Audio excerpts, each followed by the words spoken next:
Hi, welcome back to my channel. और जैसा कि आप सब जानते हैं, कल शाम को किस तरीके से हमारे शिक्षा मंत्री जी ने आनन फानन में कितना बड़ा कुछ अनाउंस कर दिया है। ये कयास महीनों से लगाए जा रहे थे कि अब एस्टेट नहीं होएगा, या फिर कुछ लोग ये कह रहे थे कि अब टीआरई 4 नहीं होएगा। लेकिन ये देखिए, दोनों होएगा। और एक एस्टेट के बाद ही टीआरई 4 की प्रक्रिया जो है शुरू की जाएगी। यानी इस महीने से इन्होंने कहा है कि इस महीने की 8 तारीख यानी सितंबर 8 तारीख से फॉर्म फिल शुरू हो जाएंगे, और फिर अगले महीने ही आपका एस्टेट का एग्ज़ाम होएगा। 1 नवंबर को रिजल्ट डिक्लेयर कर दिया जाएगा एस्टेट के लिए। मैं यहाँ पे आपके लिए वीडियो लेके आई हूँ 9th और 10th टीजीटी के लिए। अगर आप इंग्लिश सब्जेक्ट से हैं तो ये आपके लिए परफेक्ट वीडियो है, आप बिल्कुल सही जगह पर आए हैं। मैं यहाँ पे हम बात करूँगी यहाँ पे कुछ सब्जेक्ट को लेके।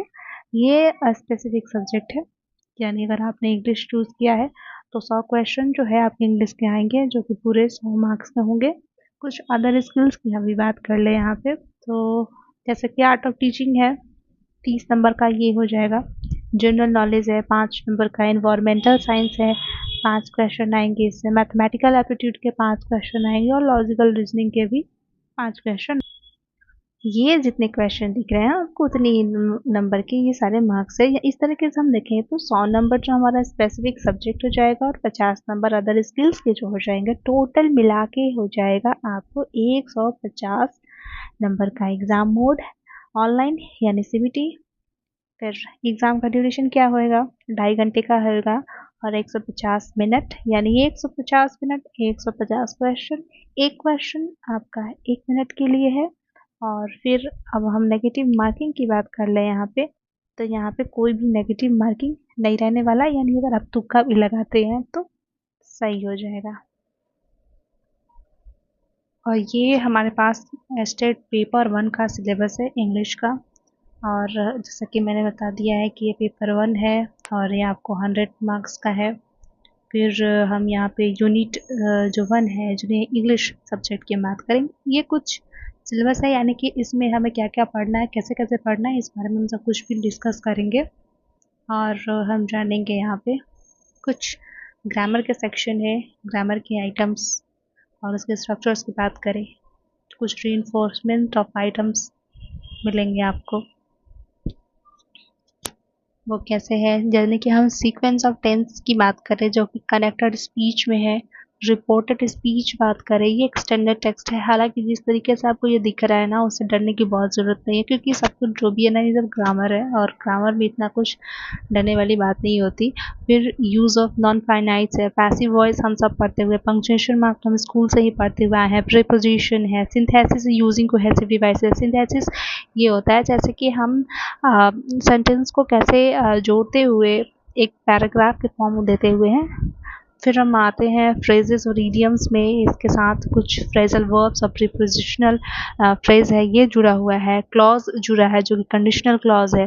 सब्जेक्ट वर्ब एग्रीमेंट है। देखिए, आप सारे ग्रामर जो है ना, हम स्कूल टाइम से ही पढ़ते हुए आए हैं, तो इसमें थोड़ा सा एक एडवांस तड़का कह सकते हैं इन्होंने लगा दिया है। हालांकि इसमें ऐसा कुछ भी नहीं है। जब मैं साथ में तैयारी करेंगे हम सब, तो फिर आपको बहुत कुछ इसमें बहुत इजी लगने लगेगा। अभी पढ़ के लगता है इतना कुछ मैसिव है, और इसे 1 महीने में कैसे होगा। हम 15 दिन में इसे बहुत ही आसानी से कंप्लीट कर लेंगे।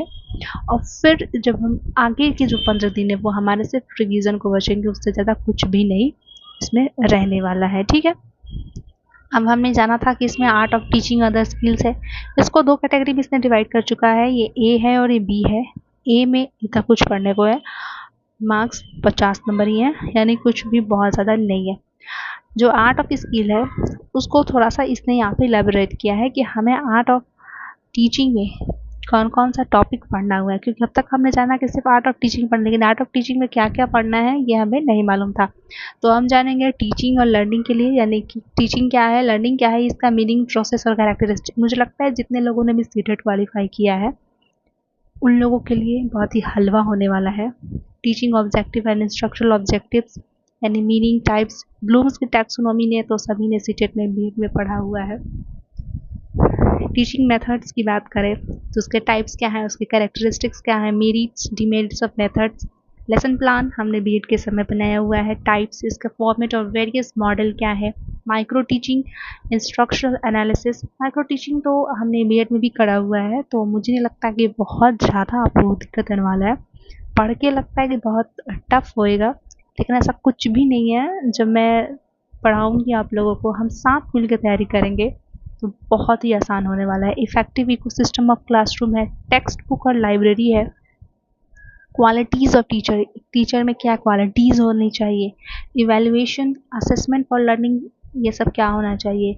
करिकुलम की बात होती है, factors affecting teaching and learning, teaching ads and learning की हम यहाँ पे बात करेंगे। कुछ अदर्स स्किल्स भी देख लेते हैं।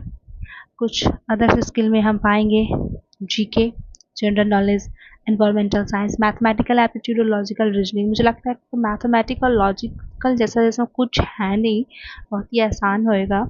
जीके की बात करें तो हम जीके को पढ़ेंगे, एनवायरमेंटल साइंस यूँ समझ जैसे ईवीएस में पढ़ते हैं, थोड़ा सा डेप्थ में जाएगा।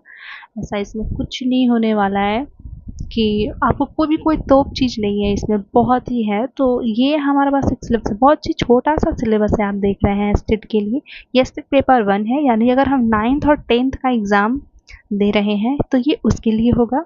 अगले वीडियो में अगर आप बोलोगे तो मैं आपको पेपर 2 यानी 12th के लिए, पीजीटी लेवल के लिए भी मैं आपको सिलेबस प्रोवाइड करा दूँगी, उसके एग्ज़ाम पैटर्न्स और कैसे सारे एग्ज़ाम में क्वेश्चन आएंगे, ये भी हम डिस्कस कर लेंगे।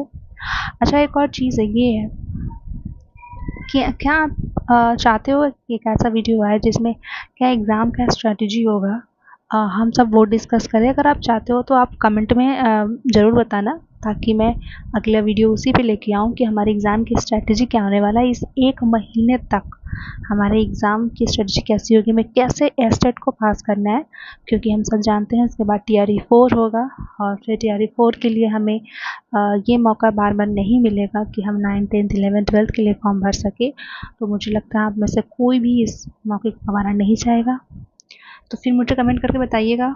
पेपर 2 के लिए भी हम डिस्कस कर लेंगे और हमारे एग्ज़ाम का स्ट्रैटेजी क्या आने वाला है, अगर आप चाहते हैं ये जानना। तो फ़िलहाल के लिए आपको ये वीडियो देखने के लिए बहुत बहुत शुक्रिया। नए हैं तो चैनल को सब्सक्राइब करिएगा और लाइक कर दीजिएगा। Thank you so much.